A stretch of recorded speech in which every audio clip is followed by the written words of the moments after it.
Twin Cities family is working to find answers. This after they say their loved one was kidnapped and killed in Colombia. The tragedy is also sending shockwaves through the local Hmong community. Our Pauline Lee joins us live in the newsroom with what we know so far. Pauline? For many American men, the United States simply does not provide the opportunities that it once did. Not financially and not romantically. And many men understand that. And the United States, for a lot of guys, has merely become a place to accrue the American dollar only to spend it someplace else. There are many men of all nationalities who are understanding that, growing into the passport bros philosophy. And this particular brother did just that. He was living in Atlanta, but after living in Atlanta, he decided that he would move to Colombia. And here's his reasoning. The reason why I moved to Colombia is because I was living in Buckhead and my expenses were very, very high. And I want to really build a business. So I wanted to get rid of my expenses and live lower than my means so I can actually really build a company. So I wanted to have nothing. I didn't want to have things like sneakers. I didn't want to have go out on dates, all of these things where I had this high overhead. I wanted to just downgrade everything so I can put my all focus on my purpose and growing a company. So I'm able to live on the beach for like $1,000 a month, and that's more the reason why I was living in Buckhead and my expenses were so high. So I didn't care about a car. I didn't care about the things that most people care about. I just wanted to get rid of everything and go after building a brand. Wow. Shout out to my bro and fellow content creator, O'Shake Duke Jackson. He did this fantastic video of passport bros going to Colombia and the bullshit that they fall into, which I think is necessary information before ejecting yourself abroad. But to follow up on this brother's comments right here, a lot of you guys don't know this, but I actually started this YouTube channel when I was in Ohio. After I graduated with my Master's of Business Administration back in 2013, I came on with a company, one of the largest companies within Columbus, Ohio. And as you see, that's why I still got some merch from the area. Shout out to Ohio State. I ended up being there for about 9 years, but I started this YouTube channel at like year 6. And the reason why I stayed so long there is because the cost of living was so damn low. And I sacrificed the fun that I could have been having in my late 20s and my early 30s because I thought that and knew that there was something else in the world for me as opposed to just being a 9-to-5 corporate guy. So making over 6 figures there with the cost of living being so tremendously low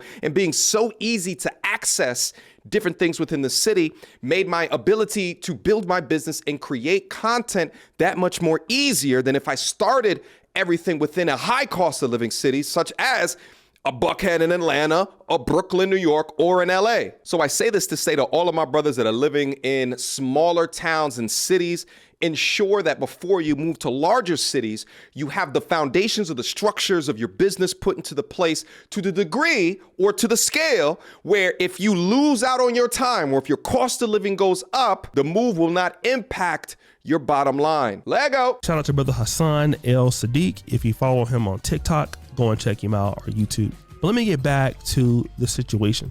This is one of the reasons why a lot of American men want out of the States. They want to build a business, they want to cut down on their expenses. But some other men want to find another opportunity at love or dating women that are not in the matrix. And that was the case with this particular comedian here. And his name was Tu Jer Shong. He lived in Minnesota and he had frequently visited Colombia many times. And as you know, it's quite cheap to go to Colombia from America. And he felt comfortable going to the country. Now, while he was there, he met a young lady and they started dating. So much so that he went out and enjoyed himself and they took pictures together, did a lot of things together. So when he came back in December, he expected to be like clockwork, except for this time, it wasn't. Can I get a dun dun dun sound effect?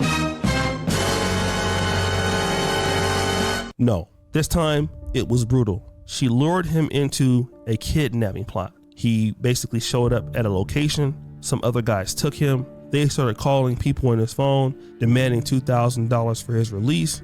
And once it didn't happen, he got stabbed to death. But stop the show. Rewind, Nima. That's one thing that's happening in Colombia. there are other many things occurring in the country too. And a lot of the times we're seeing something happening where black men or men in general are being drugged by the drug called scopolamine. Here's a brother talking about what happened to him in the situation. Before this brother goes into his story, do understand that you can go anywhere in the world and have this happen to you.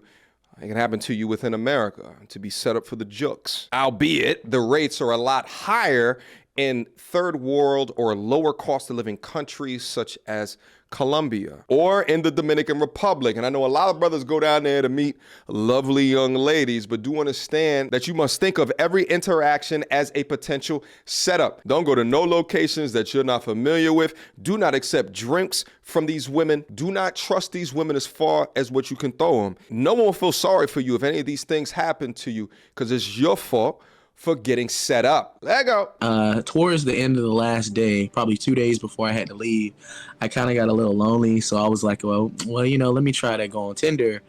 Don't use Tinder, but let me try to go on Tinder. Find me a little nice chick, and before I leave, in the night with that, went on Tinder, found one. She wanted to meet up. We met at it's called La Commercial Plaza. It's like 30 minutes away from the Chippy Choppy Mall in the La Flora district. She stayed like 10 minutes away from there. Ended up waiting for her. She ended up coming. We used Google Translate, of course. We went to a bar. I don't remember the name, in the mall, in the Plaza Mall, right? So we're sitting down, we're using Google Translate. She's just telling me a little bit about her. She's complimenting me, of course.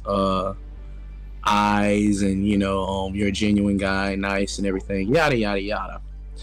Have a few drinks, have a little bit more, few drinks. We get up and she ends up taking me to another bar, and this is where it happened.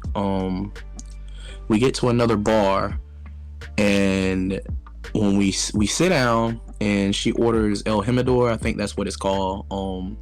It's a white liquor.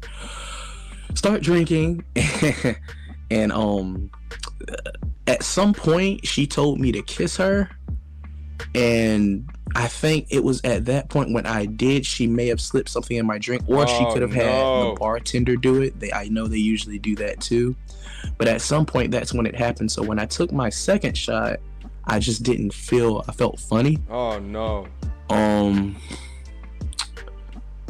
That's when you immediately go to the bathroom and start hurling everything that's in your stomach and vacate the premise before the effects start to take place. She then asked, I asked her, I was like, hey, would you like to go back to my Airbnb? Obviously, what was on my mind. And, and she was pretty Latina, Afro-Latina. She was like, yeah, show me where you live. I showed her where I live and everything. And I got up, and that's when I kind of didn't feel right. But, I just chalked that up IP to me being drunk. Got up, a little wobbly, she's helping me a little bit. I get in the car, which I thought was an Uber, but from what my friends were telling me, it probably wasn't an Uber. It was probably just somebody she knew. Setup car, yeah. And got in the back of the car, and IP, when I got in the back of the car, at that point, I don't know what happened. I don't know when I fell asleep. I just did. And when I woke up, I was outside my Airbnb on the ground, on the concrete outside my Airbnb, my phone and my wallet gone, which I just got a new phone yesterday. And on Monday, I'm working on getting all my credit cards back, but she has maxed my credit cards, which I've taken care of that also. Stories like this are so crazy because with the rise of men going over there to be passport bros, there's going to be a rise of crime and injustice that happens to them because they go down there with their nose wide open, thinking that these areas are sweet. Meanwhile, outside of the tourist areas, it's more impoverished than anything that they've ever grown up in. You guys got to understand that they're anticipating you coming down there, and it's not just the women. Dudes are setting these women out, sort of like pimps, setting these women out to meet you, to slip you a drug so they could take all of your shit. It's a very profitable business. It's a business, and it's a very profitable business here in Medellin. Scamming foreign guys, females scamming for foreign guys here in Colombia, in Medellin especially. And it's not just females. It's not just the females doing this. These are groups. These are what they call bandillas, right? Local gangs up in the neighborhoods that, these are organized groups that are doing this, sending out the females, finding the females, and when those females like trap those guys, they have 1 or 2 guys in the groups waiting for them to help them out if they need help. It's an organized effort, and because they saw that it was successful, because tourism is picking up and a lot of foreigners are coming here, and with a lot of money and a lot of guys coming here because of those certain reasons and going up to those kind of girls, they saw the success, they saw the easy money. So what happens? More people, more groups start copying and start implementing the same strategy, the same scam. This entire story reminds me of a passport bro who caught the woman that drugged him. Her real name is Cecilia, but she goes by all different kinds of names on Tinder. This is her and her gang in an elevator after a successful robbery, in which they use scolopamine to drug the victim, which makes the victim sleep while they ransack the entire apartment, stealing all his valuables and all his belongings. So we're gonna find her and we're gonna set our own traps. So you think it's not worth it? We should lay down and take the L? Now just imagine it was your brother, your father, your sister who died from scolopamine. Right. Will you take the L then? We did our research and we found Cecilia posing as Valeria looking for another victim. Right now they're already telling my boy we should drink. So you know what that means, guys. And like, if this is true, if this is her, guys, if this is her, guys, I'm already having a cop here. I'm gonna pay a cop to come with me. And we're just gonna bring them to this apartment and we're gonna show them what it is, man. Also, guys, take note as well. What he said is that he had to pay the cop in order to be there. A lot of these countries that are devoid of lawfulness the way that we are in America, to be honest with you, we take it for granted. For all of you folks that are in America, we take it for granted the lack of corruption that we have in comparison to a lot of these other countries. I'm not saying it's not corrupt here, but in comparison. Hello. Hola. Hola, wench. ¿Cómo estás? Muy bien. Bien. He came over and took the bag. They know what's up. ¿Cómo estás? The jig is ¿Tú no up. acuerdas yo? ¿Tú no acuerdas? Shut up. ¿No acuerdas? ¿En serio? Oh. Boom. To catch a city girl. ¿Tú no acuerdas mi teléfono? Es mi teléfono. ¿Tú no acuerdas robar mis cosas? No. Yo tengo todos en Cartagena ahora. Yo tengo un video contigo. Sí, tú también siéntate. Sit down. ¿Tú no acuerdas eso? 70. Yo fui con mi amiga. ¿Tú no acuerdas tú en mi casa en Cartagena? Fui Dime. con mi amiga, pero mi amiga. ¿Tú no acuerdas cuánto tú todas tú robas todas mis cosas? No, amor. Esta es mi cell phone, amiga. Esta es mi celular ahora. Ese no es tu celular. Tú sabes si esta es mi celular. Tú sabes si esta es mi celular. You know it's your phone. ¿Cómo te verifica, amor? Amiga, verifica el email. Está bien. No, está bien. Calm down. Tu celular. Where's your ID? ¿Dónde es tu casa? Ahora en tu casa. Look. She can't even verify it no more because she stole my thing. Verifica el email. She knows what she did. Calla, yo tengo toda tu información. Yo tengo toda tu información. Caught red-handed. Pull that seal. Lock him up. Yo digo yo vivo acá. Yo acuerdo todos esta noche. Y yo tengo un video contigo también en mi edificio. And we got the tapes. What up? Pasa lo siguiente. Of course they don't got the ID. Sí. Ponga pues cuidado. Fue una amiga mía que él. Yo sé que no me acuerdo yo. Ponga pues cuidado, vea. Él lo robaron en Cartagena, ¿sí o qué? Sí. Cartagena hood boogers. What up? That's my phone too, El man man. ya le puso la denuncia en el Gaula. El man ya le puso la fiscalía en el Gaula. He has the worst Spanish accent I've ever heard in my life, by the way. That's why she can't even use it. El man tiene videos de Cartagena. Ella recuerda yo. Ella recuerda. Los contactó usted. Sí, esta. Tú dices tú con tu amiga. Te quedaste con mi amiga. No. Hagamos una cosa. Okay, let's do this. How much money do you want? Tú sabes What do mi you need? computadora todo. Todo. Return everything. Todo. Yo quiero todo. Todo. Yo quiero todo. Todo. Sí, dame todo cosas. Dime ahora. Esto me sa- Yo, you know what's interesting about this? Todo. Look. Yo quiero todo. Look. Yo quiero todo. Look. Sí, She dame moving away. todo. She moving away. Dime ahora. You can't escape this, mama. You a part of this shit as well. All right, you can't do nothing to escape this. Toto, give it all back. Toto. Questions, comments, concerns. Y'all already know what to do. Mediocre tutorials and reviews at gmail.com. Guys, do not go abroad and get set the hell up. Listen, the jukes can happen at any time, but it's so ridiculous to me that dudes are going out there so wide open that they're getting drugged and set up.